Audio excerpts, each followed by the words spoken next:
Thank you, everybody. It's a pleasure to be here, and it's somewhat unique for me to speak to such a group. Almost entirely, the audiences to which I speak are people who already have a strong interest in the paranormal, and I see this is a mixed group. And however, you're very consistent with the statistics for people all across the United States, even though religious attendance or affiliation with organized religions has been dropping steadily decade by decade.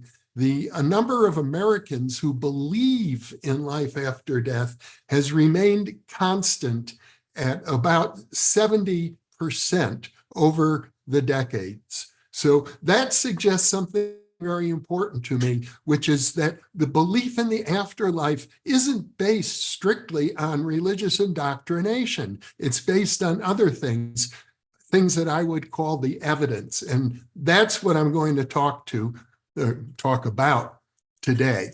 Before I get started, I really want to acknowledge your president, Patricia Fripp, because I was very blessed to win $500,000 in the Bigelow competition for my essay on the best evidence for survival of human consciousness after permanent bodily death. And it was a big event held at the Bigelow Aerospace Corporation, and I put together an acceptance speech, but Patricia very graciously worked with me sentence by sentence to get that speech honed perfectly. And it went over well at the award ceremony. And then Patricia said, would you mind if I submitted your speech to the Cicero Awards competition? And to my surprise, the speech won first prize in the 2021 Cicero Awards for the best award acceptance speech of the year. So I'm deeply indebted and very grateful for Patricia's help, and for any of you who are thinking about getting some professional coaching in your speaking career, or even if you do occasional public speeches like I do. She's a wonderful go-to resource that you have right here in the Golden Gate Breakfast Club.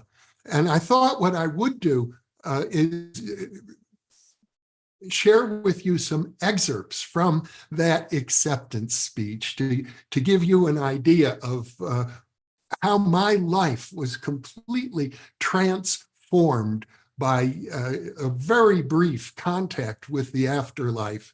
And I can say this right now, with regard to belief. I had an interesting conversation with the judges of the Bigelow competition, and whether they believed in life after death after reading all of the essays that won awards. And they told me basically, some of them were still not convinced. And I said, well, why? And they said, well, I haven't had any personal experience.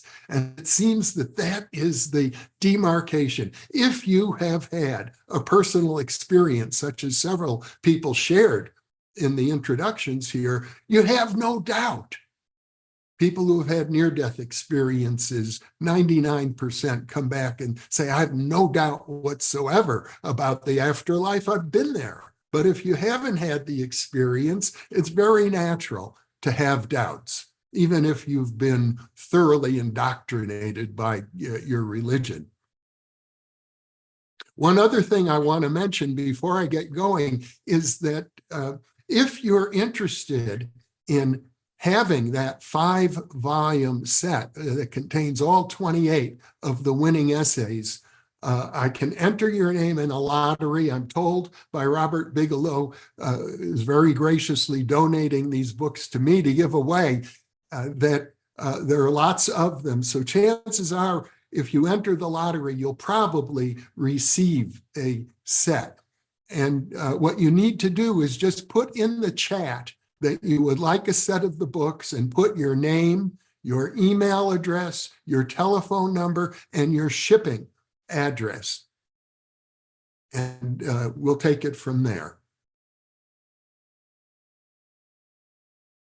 If you had known me when I was 25 years old in 1972, you would have seen a criminology graduate student volunteering in the psychiatric ward of San Quentin Prison, conducting group therapy sessions with murderers and rapists.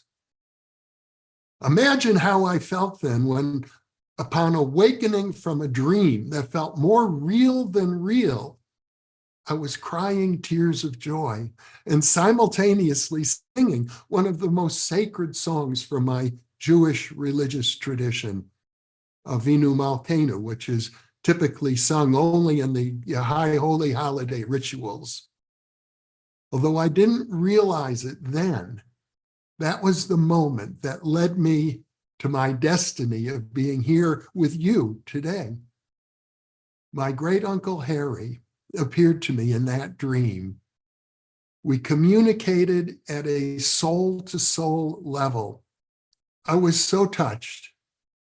I wrote home and asked how Uncle Harry was. And my mother immediately phoned and she said, "Jeffrey, how did you know that was just when Uncle Harry died?" There's an old song from World War I that goes, "How do you keep them down on the farm once they've been to Gay Paris?" After an experience of the afterlife, how could I go back to running therapy groups at San Quentin Prison?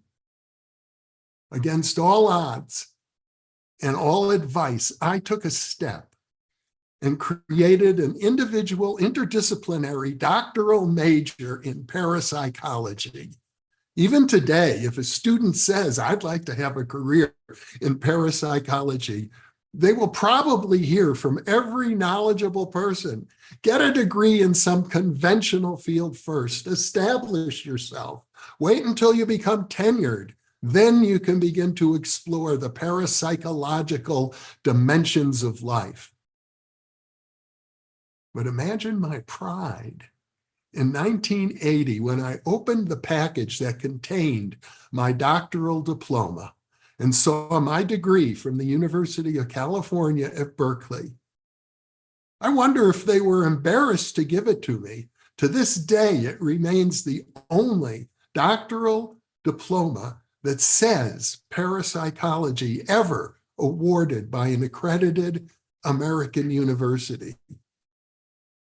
Of course, that made it impossible to have a conventional academic career. But along the way, I was able to found a couple of academic programs that did receive accreditation for advanced distant learning degrees that offered courses in parapsychology. And actually, I'm on the verge of setting up, for the first time after 44 years of getting my degree, opportunities for other students to do exactly what I did. But mostly, I've been able to pursue my interests through radio, television, and video. I've been blessed to have intimate conversations with the thought leaders in our field. In fact, many of the prize winners and other contestants of the competition were included in my essay because it included 70 video excerpts with 18 individuals talking about their personal experiences of the afterlife, and yet another 18 scholars commenting on those experiences. And I should add, for any of you who are interested in seeing all those video excerpts that were in the essay, you can download the PDF copy from the Bigelow Institute website, bigelowinstitute.org. And you will find in the PDF copy direct links to all of those video excerpts that are not, unfortunately, in the printed copy. You can see the URLs, but you can't click on them, of course. In 1994, I had the privilege of interviewing Francis Crick, who won the Nobel Prize for his participation in the discovery of the double helix structure of the DNA molecule. And I'm sure you'll agree with me that this was one of the greatest discoveries of the 20th century. It was his intention to launch a research effort to demonstrate that consciousness is produced by the brain. Yet he said to me on camera, "Jeffrey, this is just an unproven hypothesis. Science has yet to establish that consciousness is created by the brain. In fact, the religious point of view that consciousness survives death might actually be correct." This would surprise many people who think that science has already proven that the brain creates consciousness. Not true. Another person whom I included in my essay is my good friend Russell Targ, who worked closely for a decade with Hal Puthoff at SRI International, pioneering the field of remote viewing. And today we can say there are thousands of people practicing remote viewing, which for those of you who don't know is an updated name for what used to be known as clairvoyance. And for those of you who don't know, the US government funded that work at SRI and elsewhere for a 20-year period, year after year, because they were producing results for the intelligence community. In 2002, Russell's beautiful daughter, Elizabeth, who was a friend of mine, died at the age of 41. She was a vibrant person, a psychiatrist, and a parapsychology researcher herself. Shortly after her death, Russell, Elizabeth's husband, and even total strangers received communications from her. For example, Elizabeth's friend, Jane Catra, was interviewing for a job at Duke University. During a break, she was approached by a staff member who asked her if she knew a woman with long dark hair who had recently died. "She's with me now," the staff member said, "and she's urging me to give you a message to pass on to her father, who doesn't believe in the afterlife." But this will convince him.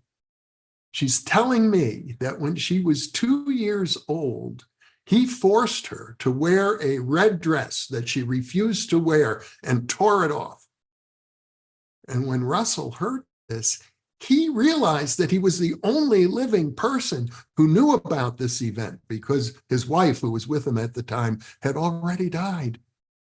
This convinced Russell, a hard-nosed laser physicist, of the reality of Elizabeth's postmortem existence. And I can report that a year after her death, Elizabeth appeared to me in a dream. Like my dream of Uncle Harry, this one also was more real than real. And I said to her in the dream, "Elizabeth, I'm so glad to see you. I am so impressed with the many communications that you have provided, especially the physical ones." And just as I was saying, especially the physical ones, the phone next to my bed rang. It was 3 a.m. I picked it up. White noise. As a parapsychologist, I would consider this an example of what is known as instrumental transcommunication. And I can tell you that today there are tens of thousands of hobbyists attempting to communicate with deceased friends and loved ones using various types of electronic equipment, radios, computers, telephones.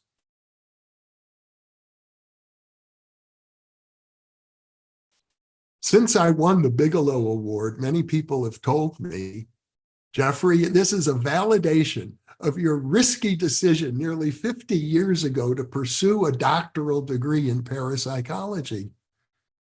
And I think it's true. But the question worth asking is why people such as myself, and there are many others, hundreds of people who have dedicated their careers to exploring scientifically, if possible, the nature of the afterlife. Why are people doing that? In my opinion, the answer is simple. It's about self-knowledge. Knowledge of the afterlife is ultimately knowledge about human consciousness. And to the extent that the human civilization is not exploring this field, we are woefully lacking in self-knowledge. And that is a very serious gap in our understanding. So basically, when we look at the post-mortem survival of human consciousness from an academic scientific point of view, I can tell you that there are 9 different lines independent of independent evidence, all pointing toward, not proving, but pointing toward the survival of consciousness after death. And they include near-death. We now know that there are probably millions of people who have had these near-death experiences. I never had one, but you could say that my experience with Uncle Harry was something akin to a near-death experience. Some people talk about a shared death experience, that Uncle Harry took me along with him partway on his journey. There's also research in reincarnation at the University of Virginia. For example, there are some 2,500 cases in their database of young children who, as soon as they can begin to talk, begin describing a past life that they lived in a different household, in a different village, and they describe the people who they knew in that previous life. And in 1,700 of those cases, researchers have been able to actually identify who the past life person was, the previous person, as they like to call it. So that's, we can't say that everybody experiences reincarnation, but we have a lot of very interesting statistics about why young children seem to remember it. First of all, more boys than girls. And second of all, more people who have had violent deaths in their previous life seem to remember them. Maybe that's why there are more boys. 90% of the time, the sex is the same. So there's a lot of specific research that can be gathered from these cases. And that is being done today. The program at the University of Virginia has been ongoing for the last 50 years. Related to reincarnation are cases of possession. This would be an example where in a classic case of possession, an individual will get ill, they'll be dead or on the verge of death, sometimes pronounced dead, and then suddenly the body sits up and starts talking, but it's a different person inside. Another way to think of this is replacement reincarnation as opposed to possession. But it's rare, but there are at least a dozen such cases in the scholarly literature, cases of possession. Instrumental transcommunication, I've spoken about earlier. Some of the most extreme cases are those in which when the telephone rings, it's a deceased person. You may have a conversation with them that could run a half hour. You may not know that the person is deceased while you're speaking to them. That would probably be too strange. It's probably a person you think is still alive, maybe one who has recently died. Then, of course, the strangest manifestations are associated with physical mediumship. And there are many cases on record with credible witnesses testifying towards full-bodied materialization in a spiritualist seance. I know this sounds unbelievable, but I've come to learn through my 50 years of experience in parapsychology that things that seem unbelievable actually do happen and are reported by sane, sober, credible people. Mental mediumship is a little easier to handle. Mental mediumship has been explored now for about 150 years. The Society for Psychical Research was first formed in Great Britain in 1882. And they began studying mental mediums. William James, who's considered the father of American psychology, discovered one of the greatest mediums ever to be researched, Lenora Piper, who began her research in the 1880s and lived until the 1950s and was consistently available for research throughout that entire period. One of the most well-researched mediums in history, and many, many examples from numerous sessions that people have had with her where she is able to come up with what they call paranormal information, in which a deceased spirit will come through her and begin providing information that only that person could have known.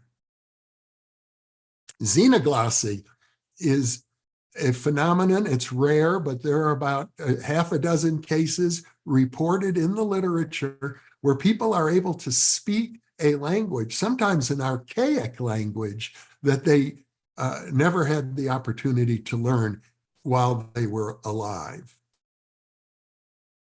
Pekindarian experiences. This is a very interesting one.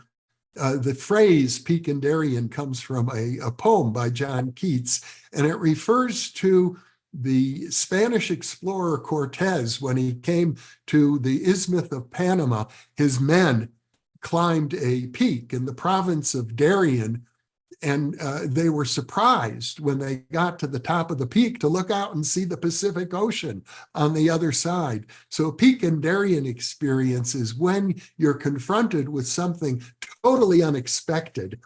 And the classic case of this would be when people are having deathbed visions, they're dying. Very often they see their deceased loved ones coming to greet them. This is extremely common.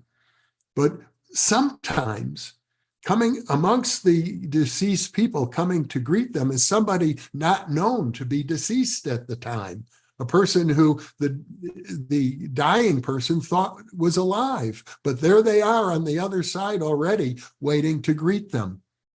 The importance of these experiences is simply that it contradicts the idea that the dying person's experience of deceased loved ones is simply a wish fulfillment fantasy.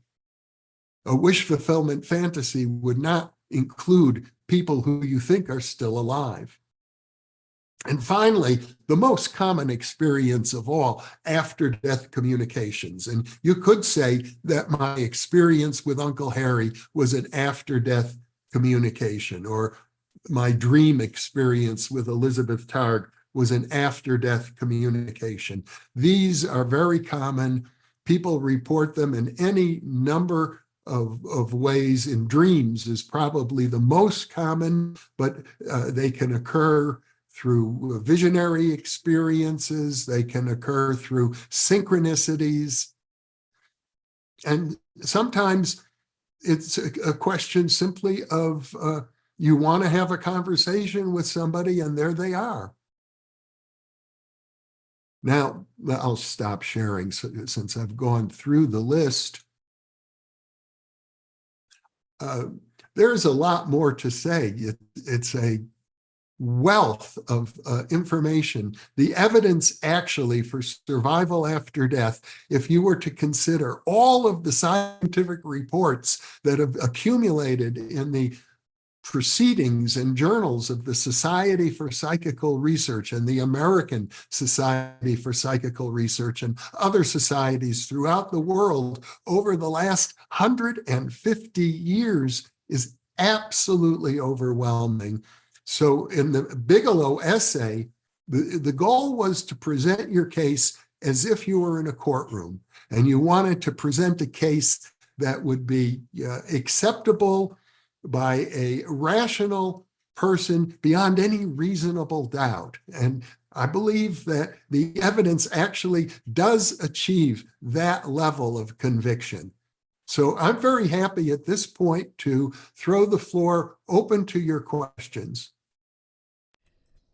Well, first of all, that was wonderful. It was really superb. So I'm giving you a yay.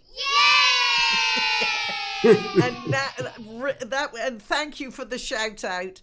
But being there was fabulous. And I'm going to put this on gallery view so that I can see. And I know Kathy's, I saw your past President Kathy. You've got your hand raised first that I can see. You take the first question. I thank you so much. Thank you so much for your presentation. And I do have to, and the tee up, Fripp, you're phenomenal for teeing things up the way you do. So, but one of my favorite authors, and I listened to her podcast, Lynn McTaggart, who wrote the book The Field decades ago, and has since taken that scientific approach and just have it touching so many aspects of the world. And then I just read a book by Deepak Chopra called The Quantum Body, which is, again, a scientific fact that proves that we're more than our body, we're more than what we think about, we're the energy emanating out. So in your studies of life after death, how can this knowledge impact the world we live in today? The knowing of the more than just what we see. How do you see it as an impact in the world we live in today? Thank you. It's a very good question. I'm glad you brought up Lynn McTaggart. She's a friend. She has been a guest on the New Thinking Aloud channel. I'm particularly fond of her book, The Power of Eight, because she points out that if you get a small group of people, like 8 people together, and they project out into the world a positive intention, for example, to reduce gun violence, or to, in the city of San Francisco, to reduce drug addiction, or any particular social problem, Lynn McTaggart has discovered, in doing over 40 experiments of this type, that they actually have an effect in the world, that they can change social conditions. Now, what does that have to do with the afterlife? If you talk to people who have had near-death experiences, 95% of them will tell you that they enter into a realm of consciousness which is best described as pure love. And when you're in that realm, you don't just experience pure love around you, you experience it within you. You become it. Because everything in that realm is interconnected and, as quantum physicists like to say, entangled. We are entangled with everything. And ultimately, people who come back from the near-death experience report entering into a realm of pure, unconditional love. Love for everyone and everything all the time without limit. That is the reality that is being described by 95% of people who enter into that realm. And I'm of the opinion that we could use a lot more of that here in the physical plane, in this world of space and time. What is needed to solve our human problems more than anything is simply that unconditional love. So I encourage people on the New Thinking Aloud channel and elsewhere to accept the reports of people who come back from the grave, who have had a brush with death and have returned, that what they're describing when they talk about this unconditional love is very real. And we can bring that into our lives, and we can act towards each other on the basis of unconditional love. As Jesus said, for example, love your enemies. Yeah, that's beautiful. That is doable. And that, in my opinion, is what will change the world. Thank you. I think, and the takeaway, and I just love being a part of this conversation, in that awareness is what precedes the evolution of thought, right? Becoming aware that there's something more is what precedes the idea that there's something on the other side. Thank you. Thank you. Thank you for your question. Jeffrey, yeah, one of my coaching clients was legally dead from an accident, and his speech begins, "Death is peaceful, do not fear it." Life with a disability and no insurance is what we fear, because of course it took him a long time to get back to where he was because of the injury from anyway. And you must indulge me because I have a new slide which I forgot to introduce this segment, so just humor your president. And your This question segment is now called, hang on, let me do it again. And your question is, hang on, let me do this. And your question is? All right, good. So now, Bill Buchanan, and your question is? Good morning, Jeffrey. Bill Buchanan. When I was a young special agent of the FBI in the San Francisco office, I was working on, we called it Soviet counterintelligence matters back then. And a private citizen came in and reported that Stanford University was doing some studies on remote viewing. There was a gentleman by the name of Hal Puthoff who was involved in it.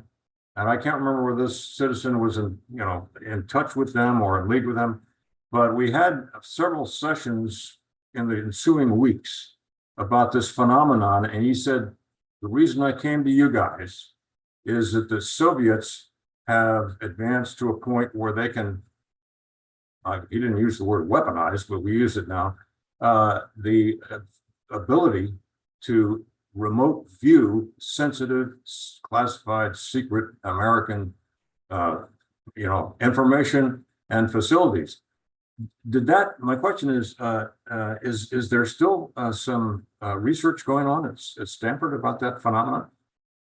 The work on remote viewing was actually done at an organization called SRI International, formerly known as the Stanford Research Institute. It's separate from Stanford University, but the work was done there. The work was done at another private company called SAIC, Science Applications International Corporation. And the work was so successful that the CIA and the military set up their own units. There was a long-standing military unit at Fort Meade in Maryland. As far as I know, the CIA probably also still has their own units. They're typically these days operating in secret. And the reason is simply because they're so controversial, it's better to just keep it out of the public eye and not attract the normal flack that these things can attract. But we know publicly that the government funded that work for a 20-year period from roughly 1976 to 1996. And today there's an organization called the International Remote Viewing Association. The president of that association, Deborah Lynn Katz, is a guest host on my New Thinking Aloud YouTube channel. And I can tell you that there are tens of thousands of people today practicing remote viewing. There are businesses that offer remote viewing consultation services to other businesses. So it is a very vibrant field. Thank you very much for a great presentation. Well, I've often said when you and Janelle lived in San Francisco, lived in Las Vegas, you had the most interesting dinner parties, of which I was always the most boring person there. And your friend, wasn't it John, the Colonel, when John George, Alexander. yes, there was a movie, wasn't it, with George Clooney, Men Who Talk to Goats, isn't that it? And he said he was one of the 3 people that they studied to get George Clooney's character. Can you fill in a few details? Yeah, that's all correct. The title is The Men Who Stare at Goats. And Oh, stare it! They don't. They stare at them. it's it's sort of, the movie is tongue in cheek, but it was based on real events. And there was, in the martial arts training that takes place in the military, there was some effort to learn how to stare at a goat and actually cause it to die. So that's what the title of the movie references. Very good. Susan Rowan. My first experience with, I don't know what you would call it, was in Fiddler on the Roof, when Grandma Seidel came from beyond the grave to give him the message. And it was very interesting to me. First of all, this is very eye-opening. And Patricia, I think you remember Richard Thiem, who we met at NSA, Reformed Jew turned into an Episcopal priest, turned back into a Jew, who is writing and dealing with the NSA about UFOs, about afterlife. Jeffrey, I'm going to introduce the 2 of you because I really think you have something. Oh, I know Richard Thiem very well. Oh, good, good. Well, tell him I thought of him when I heard you speak. This is really a very eye-opening presentation, and the fact that there's science behind it didn't surprise me. I knew about the government funding, and the government has been very involved. A lot of our major, as you know, top level officers have encountered things that have been recorded. But I do hear it, and boy, when my own grandmother landed on my left shoulder, I didn't think of it as parapsychology. It was her telling me what to do again, and I actually followed her wisdom. But this has been just really just eye-opening, and I thank you. And for people that didn't know, I kind of was singing along with Avinu after you said that. So I will leave you with that thought. Thank you so much, Dr. Mishlove. Tracy Hooper. Good morning again.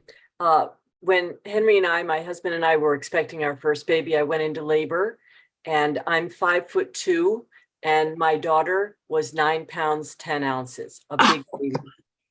And when I was in labor for 4 hours, I remember praying to Henry's mother, who had passed away 4 years before, asking her if she could help me deliver this baby.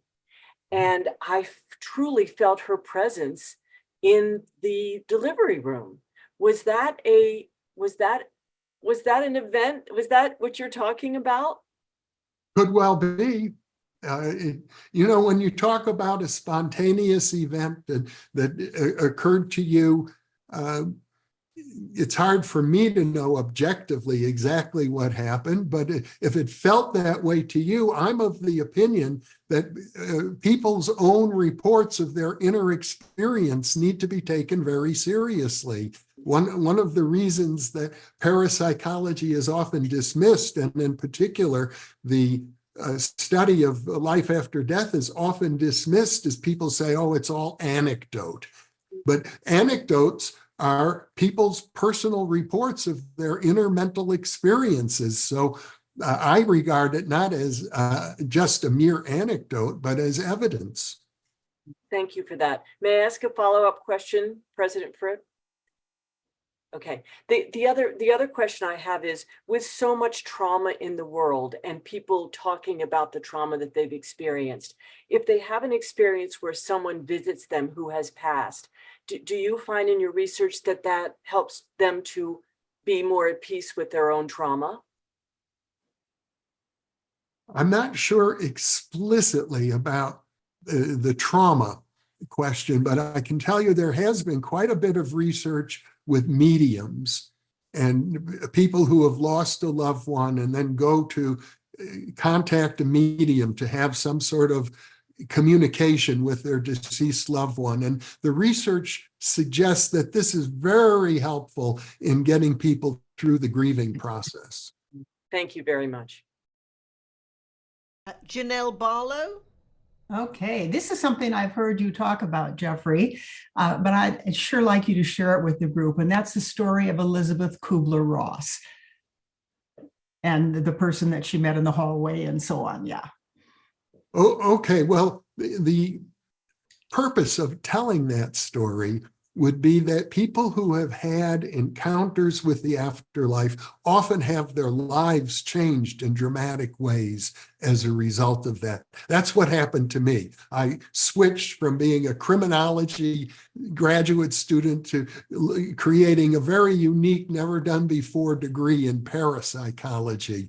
And similarly with Elizabeth Kubler-Ross, who many of you may remember is the great pioneer in the 5 stages of grief. She was also one of the first people to write about the near-death experience. And in fact, she had a patient who first reported a near-death experience to her, a woman named Mrs. Schwartz. And she was doing all this work in death and dying, and her seminars were not going well. She had the idea that she should leave this field and get back to more conventional psychiatric work. And she was about to announce her decision to quit to a priest. She was at the University of Chicago. She is working with this priest. They're standing at the elevator, and she's about to tell him right then and there, I'm going to quit this work, when a woman appeared in front of her and said, may I walk with you to your office down the hall? So they began walking together down the hall. As they're walking, Elizabeth Kubler-Ross recognizes the woman. This is Mrs. Schwartz, the very same woman who first told her about her near-death experience. However, Mrs. Schwartz had died 10 months earlier. So this would be an example of what we call full-bodied materialization. Mrs. Schwartz walked with Elizabeth Kubler-Ross down the hall into her office, and then she said to her, you must promise me you will never leave this field. You will continue to do this work. I want you to write down a note telling me you promise. And Elizabeth Kubler-Ross had the presence of mind to say to her, okay, I will make that promise. I will write down the note, but I want you to sign it. And Mrs. Schwartz did sign the note.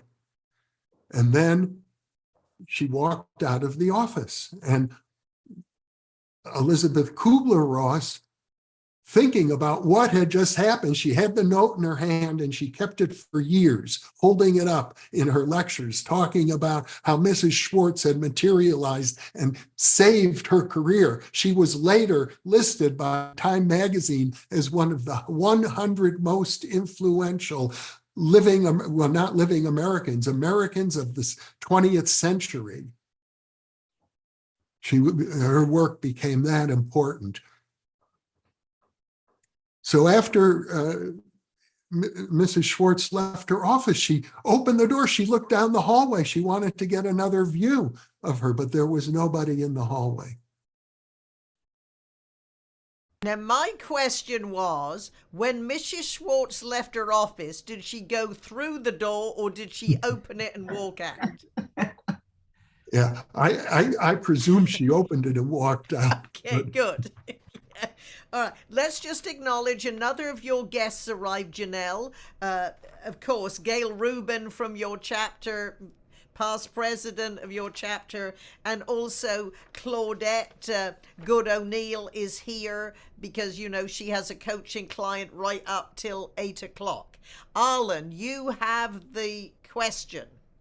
Yeah, just have a question actually about the living, not the dead. But I know, especially with my wife being with me for 60 plus years, that when you're someplace else and you think about the same thing, like for dinner or something, is there some electronic neural thing in your brain that connects the two of you?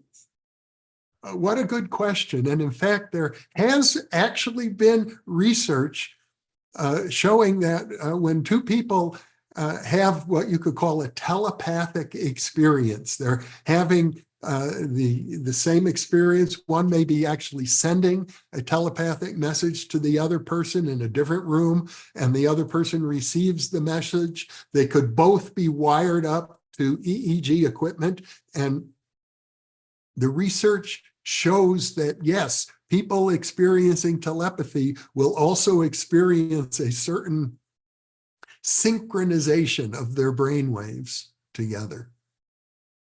Fascinating. Jeffrey, new thinking aloud. And I hope you noticed I'm also wearing not only the Golden Gate Breakfast Club pin, but your pin as well.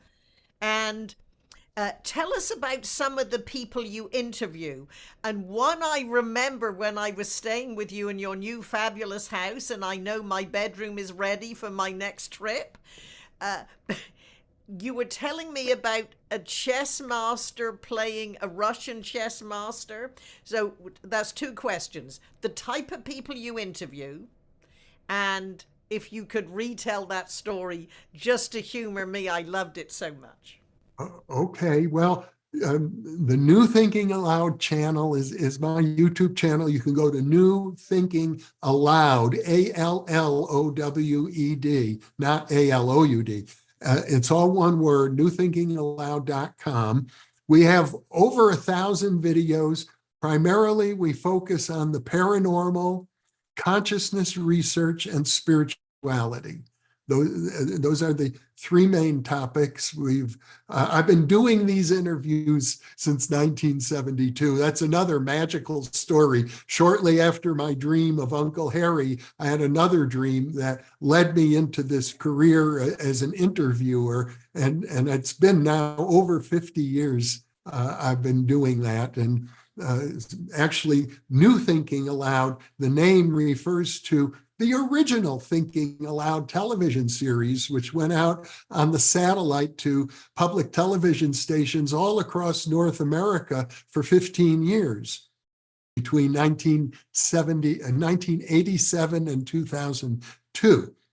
So, and our archive of over 1,000 videos is available on YouTube. Now, with regard to I like to call it the chess game from beyond the grave. That was one of our interviews. We interviewed neuropsychiatrist Vernon Neppe, who studied this game. He was a former chess expert from South Africa. And what happened is there was a Swiss researcher named Wolfgang Eisenbeiss, an economist, but an interest in the afterlife and the paranormal. And he thought, what better proof could there be for life after death if we could get a deceased chess master to play a game of chess with a living chess master working through a medium. And he knew a medium. He had a friend, Robert Rollin, who did automatic writing and had a spirit guide. So he gave Robert Rollin a list of about 10 famous chess players who were deceased, and he said to the spirit guide, see if you can find any of these people, and would they be willing to play a game of chess with a living chess master? And they arranged for Viktor Korchnoi, the Russian chess master, who at the time was the #2 ranked chess player in the world. He agreed he would play a game with a ghost, so to speak, through the auspices of a spiritualist medium doing automatic writing. And what they found was, yes,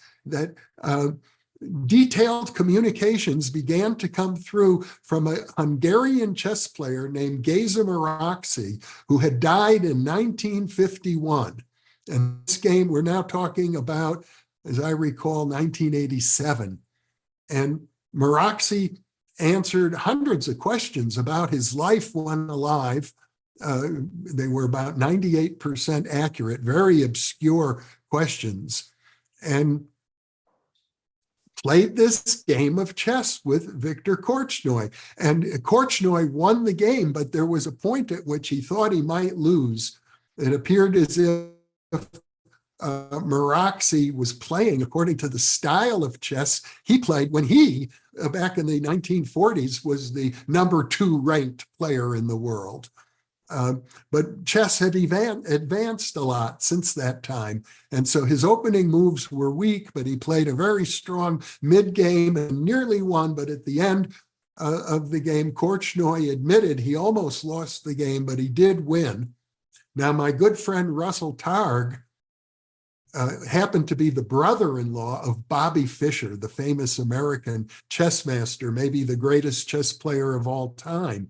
And so he showed Bobby Fischer the results of that chess game, move by move. It had all been recorded. Bobby Fischer analyzed it, and he said, undoubtedly, this game was played at the grandmaster level.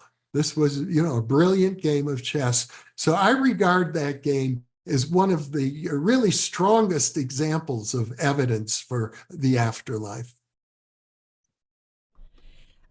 I am impressed that you can remember, not even knowing I would ask you that question, these very intricate names. And Anastasia and I are wondering, how do you pronounce this fairly normal in comparison name? Anyway, Bert Hill, you have a question. Yeah, I have a question. The question is related to memory loss while you're still alive, dementia and that sort of thing. Is it the status you're at when you die, or does somehow that come all back for you? That is a great question, and there's a whole body of research related to it. It is known as terminal lucidity, and I can tell you that my wife Janelle has had a couple of very direct experiences with people who are dying, including my own mother, who had dementia. And in cases of terminal lucidity, which occurred with my mother, what happens is, in the most severe cases, these people are so ill they can't even sit up in the bed. They're lying in the bed. But all of a sudden, they sit up and all of the dementia is gone. They're completely lucid. Okay, she can tell you she talked to my mother for 2 hours. And it was an in-depth, heartfelt conversation about family and children and the husband and life in general, and things that my mother would not have been able to do because of her Alzheimer's prior to that point. But this is known to occur. It typically occurs within 2 weeks of a person dying.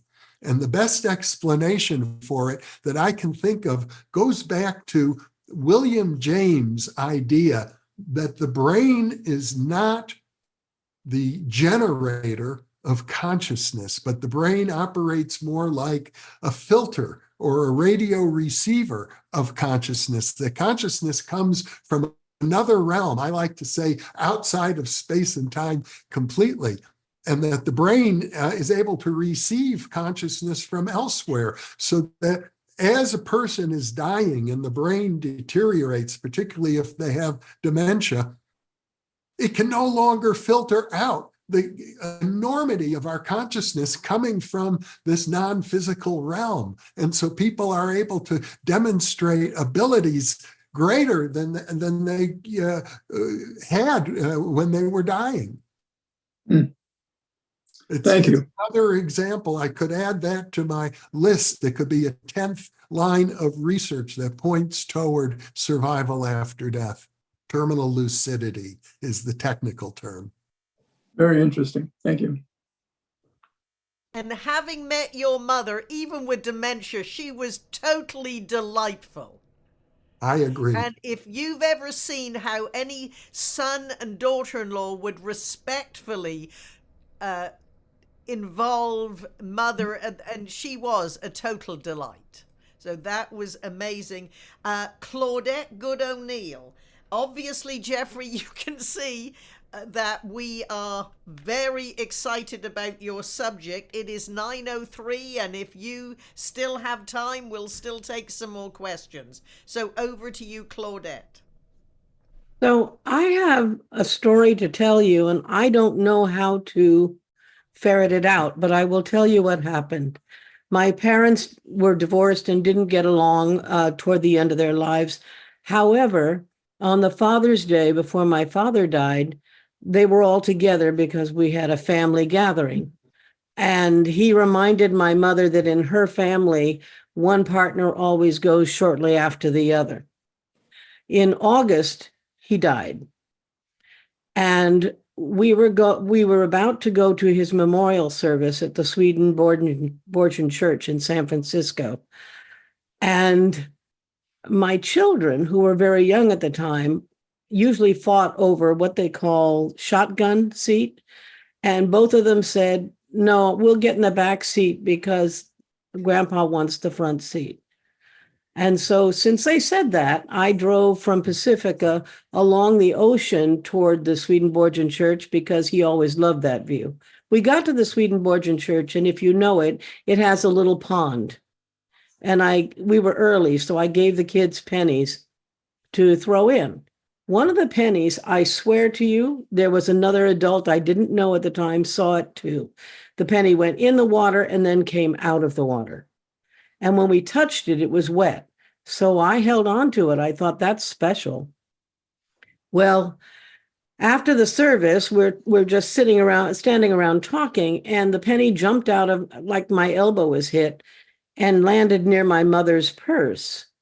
I found it, and then when we went to a brunch after the service, I went to my mother and I said, does this penny mean anything to you? I said, the kids say the date's 1938. And she goes, well, that's when we were married. And she was still alive, right? For the next 3 or 4 months, my children would say, Grandpa's in the living room or Grandpa's here. And I guess sometimes I thought I felt his presence, but I didn't pay attention to it. My mother died the following January, and suddenly my children never felt their grandfather around again. It was almost as if he waited. Now, my question is, the penny thing seems unbelievable. And I don't know whether it was our imaginations or whatever that we felt that he stayed around until she died. But what have you got to say about such an odd story? I used to be the president of a nonprofit organization called the Intuition Network. And I would say that your children and you have used your intuition to make sense of these experiences. And I encourage that. I think people, intuition, it means inner knowing. It's wisdom that comes from within. You will never find an outside expert who can validate your intuitions. You have to trust yourself. Ultimately, that's what in Christian spirituality, I believe it's called discernment, knowing how to distinguish between an authentic intuition and wish fulfillment fantasies. So all I can say really is trust your intuition, because I think your intuitions are correct in this case. Have you ever heard of anything like a physical thing, like a penny doing something it shouldn't be able to do? There are hundreds of stories like that related to after-death communications, yes, involving coincidences, little synchronicities, like a penny jumping out of the water. That would be precisely the answer. There's one example, for example, someone wrote a book where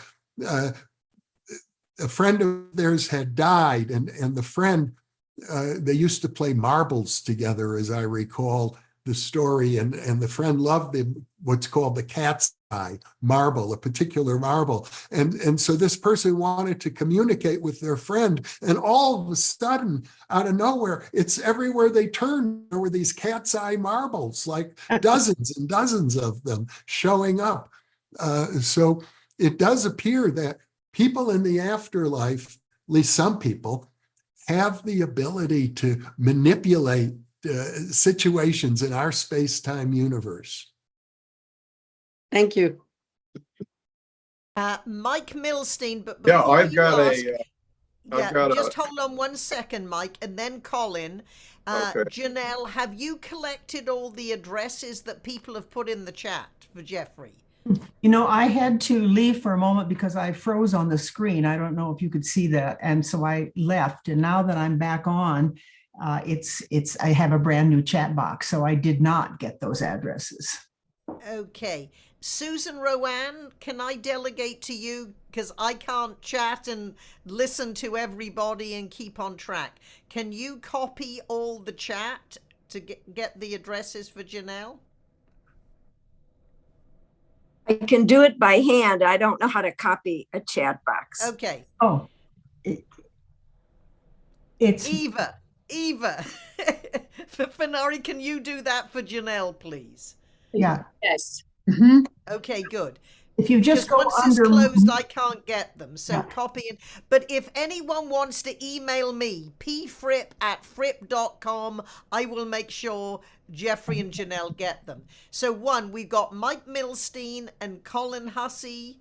If you still have time, Jeffrey, I think we could go on probably all day. I can stay for a while. Mm-hmm. Okay.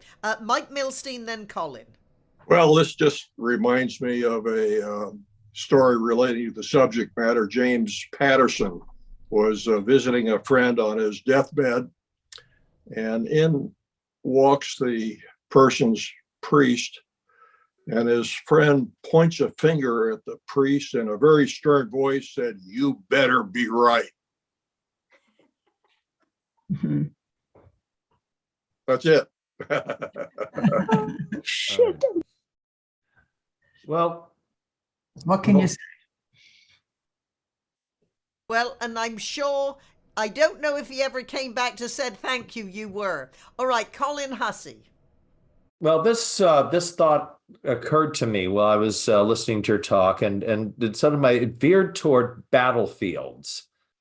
And have you ever visited a battlefield, or where so many have fallen, and picked up anything from that? That thought just popped into my head about these massive military engagements and with lots of death and destruction, and so you have all these dead people in one place, or who had lost their lives in one general area. I'm not really fond of visiting battlefields. I did visit the Treblinka death camp in Poland, which was a huge cemetery where many Jews had been murdered. And I can't say I felt anything at the place. It's not as if dead people necessarily hang around cemeteries. I think for the most part, they're off in other dimensions. Although there is a sense of earthbound spirits, but there is a famous case of, if I remember correctly, the fellow's name was Jeff Snow, I think. But in any case, he wrote a book about it. I may have the names wrong in this instance, but he was a fireman, and he was visiting a Civil War battlefield, and he fell into a swoon. He literally collapsed on the battlefield, and he had very specific memories of being a Confederate general. And those memories just continued to flood into him, and he wrote a whole book about it. So there are instances where people visit certain locations and past life memories are triggered. I think that's more common than, coming upon ghosts at a cemetery. Well, I am sure I have told you, Jeffrey, that when we were very little, we lived in a house that was haunted. and my brother, who buys houses that were built in 16 something and 17 something, there's always a presence and there's always a story with the house of who it is. Anyway, I digress. With that, Jeffrey, it is 9:13. Do I see any hands? If not, do you have any concluding thoughts before we close the recording, Jeffrey? Well, it's been a great pleasure to be with the Golden Gate Breakfast Club. This is my second experience. I did attend another meeting briefly a few weeks ago. I think you're a wonderful organization. I would say that members of the Golden Gate Breakfast Club are very fortunate to have such a talented president and so many other talented members coming in, like my wife. And so I'm very happy to be with you. And I suppose if I had a final message to share, it would be that by and large, there are exceptions, but by and large, the reports that I get from people who have had a taste of the afterlife, including my own taste of it, is that the experience is so exquisite, so filled with love and wonder and beauty, it's beyond words. And, so when I awakened from my dream, I could only cry tears of joy and sing the most sacred song I knew at the same time. That's good news. And I'm very, very happy to be able to share it with you all. Thank you. Well, thank you very much. Thank you, thank you, thank you.